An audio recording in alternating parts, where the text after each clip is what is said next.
ang inyong friendly urologist na si Dr. Joseph Lee.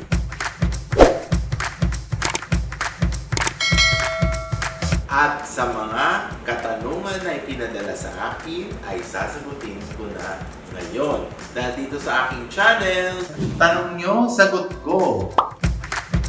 Mula kay JM Castor. Dok, ano po ba ang gamot kapag pabalik-balik ka sa pag-ihi pero konti lang ang lumalabas? Hindi na ako makatulog na maayos dahil masakit ang iklog ko.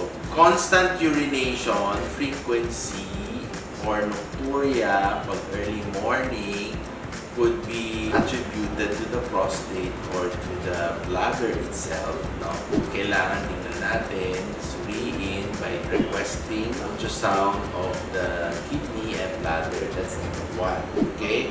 Urinalysis can be done just to check if there is infection. Kasi infection, how severe it is, it will cause frequency at irritation to the urethra, causing yung pag-ihi ng patuloy-tuloy natin because of the irritation na. No? So, pwede yung mangyari.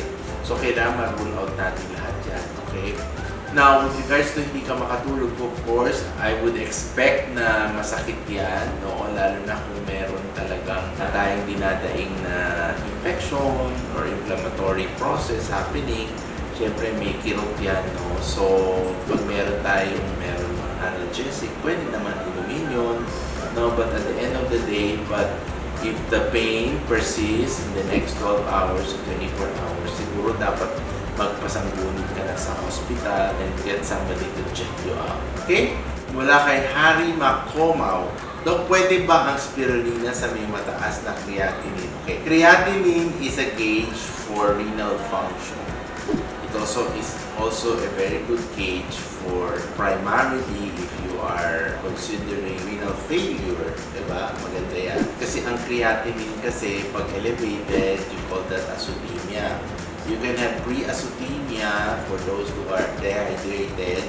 You have azotemia per se when your kidney is in trouble, or post-azotemic if you have obstruction like mga strictures or enlargement of the prostate for men, diba? So, maraming cause ng creatinine, no? Now, with regards to that, if spirulina can correct, I think what can spirulina do is to increase the possibility of renal damage in the tubules, okay? Kasi proseso yan eh. Kung may nangyayaring something else beyond the control, lalo na if ever sabi mo baka spirulina pwede kasi hindi naman siya gamot. It helps strengthen and protect further damages. So yun ang magagawa natin. Now, I highly advise kailangan makita natin yung levels of creatinine. Baka yung levels of creatinine mo 200 plus na. So, siguro, we can observe muna before taking spirulina. Baka ma-overwhelm naman ang kidney mo, di ba? Kasi siyempre, baka your kidney is in a state of early failure. Baka kailangan mo na you're warranted for dialysis. Baka may konting restriction. But if you're talking about normal kidney process, and the creatinine is a level of subnormal, pwede naman tayo mag-spirulina dire-diretso. I find nothing wrong with taking in spirulina at a very gradual dose, 2 in the morning, 2 in the evening. So, yun na muna tayo. And that's okay for your kidney.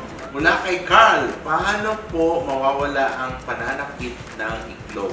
Okay, unang-una, history. Kailan nagsimula? Meron bang extraordinary trauma, na tamaan ba siya, nahulog ba siya, ganon, kamusta ang pag-ihi? Because there are times that urinary tract infection will go to the other parts of the area very, very adjacent to the testicles that can cause infection also, of course.